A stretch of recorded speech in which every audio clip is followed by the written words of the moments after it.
Welcome to a new Monday morning routine. It's Coffee with Strangers with Kelly Lemon. Hey, it's Kelly, and today I'm over the Southside, and I'm going to sit down and have drinks with Scott Wayne, entrepreneur here in Richmond, and I'm going to tell you how he became my favorite British white male.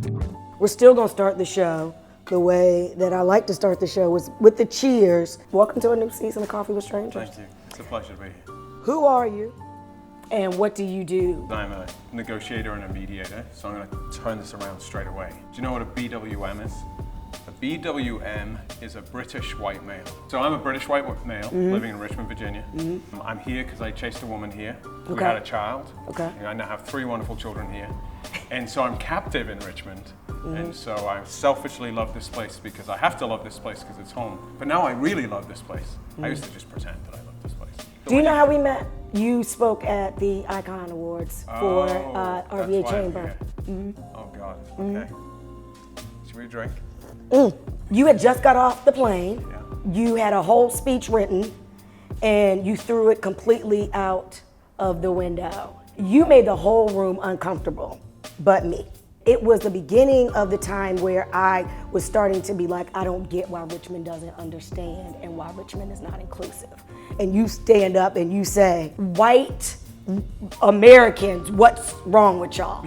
And I'm like, what is wrong with y'all? I just couldn't get the statues out of my head, which from the moment I moved here seemed the most bizarre things in the world. So all I said in the speech was, you can either celebrate the election of a young African-American man to be mayor of this city, or you can think the statue is the great thing, but you can't think both. They don't add up. And that, I think, was the bit that was uncomfortable because we like this idea of this superficial, we can celebrate one thing but do the other. When you were finished, I think I got up and I clapped. You did. And I was the only person. That is how we met. It's probably worth saying as a white person to white people, I'm a little tired about the white roll that's going on down on Monument Avenue right now. Sure, get in there and cheer and support.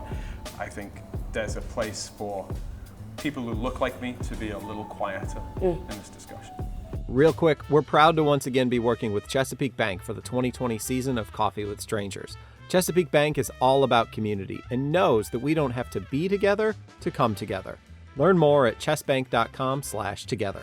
Now back to the coffee. Where were you when everything started, and where are you now within the movement of it all? I was thinking the other day about when we take these signs down and how do you take BLM signs down?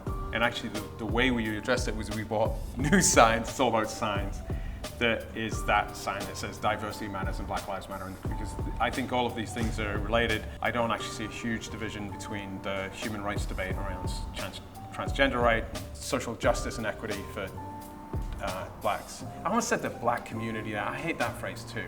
There's a whole language around this, that there is a community that you belong to and a community that I belong to is sort of ridiculous. And one of the things that intrigues me is that black women do this incredible job of forgiveness, but they're brilliant negotiators as a culture.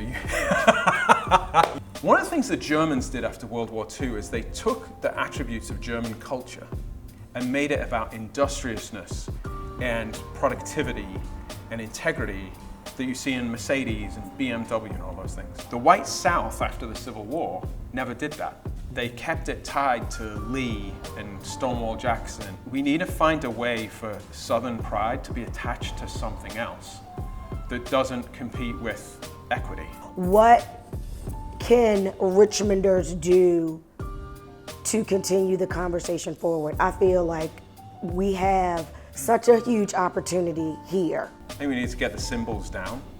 Though you could argue Lee should stay now, it's being contextualized, it's magical. And then I think we focus on education. Yeah. If we are really serious about equity, we focus on education. And this COVID closures is going to exacerbate that. What brands or what orgs are doing it right, or at least are aligning themselves right now that you feel people need to know about? I do think this is an interesting time for not just for Richmond, but for the country to say, hey, it's not about the ad that you run or the signs that you have on your office windows, but what are you sort of actually doing? And show us the inside workings of what you're doing. Because that's what the black community is asking. Like, we see the signs, we saw the black tag, but pull up. What are you doing? I mean, but I think we're starting to see, like, where are we spending our money? Is this like favoritism to black businesses? Yes, and a big disclaimer, no. And here's the no. If there are two businesses that do the same thing, so let's say I run a cafe next door to Hang Suite, then yours is better because you had a harder time finding finances, you had a harder time finding investors, therefore you should go with you. Now, if yours was rubbish and mine was great, sure, go with me. Yeah. And so I don't think this is about like selecting black businesses. We are not saying better. Give us a chance. Sometimes we're not even looked at. If white people start spending more money in black restaurants, we're just going to mix up a little bit and we're going to trip over talent. Canvas has been amazing because our biggest renter of space here for events, other than the corporations in town, have been black-owned businesses. I see that as a huge compliment. That means this is value. Investing in black is not a favor, it's self-interested. Richmond is to you. What is Richmond? Richmond is broken and beautiful. That's what makes it magical. We can experiment here. You can. You can. Like, you really, really can. Like, I hope everybody's ready to play, though, in the same science kit. We'll see. There's a window here. I think this might be a big one. To hear the rest of my interview with Scott, check out the Coffee with Strangers podcast in your preferred podcast app.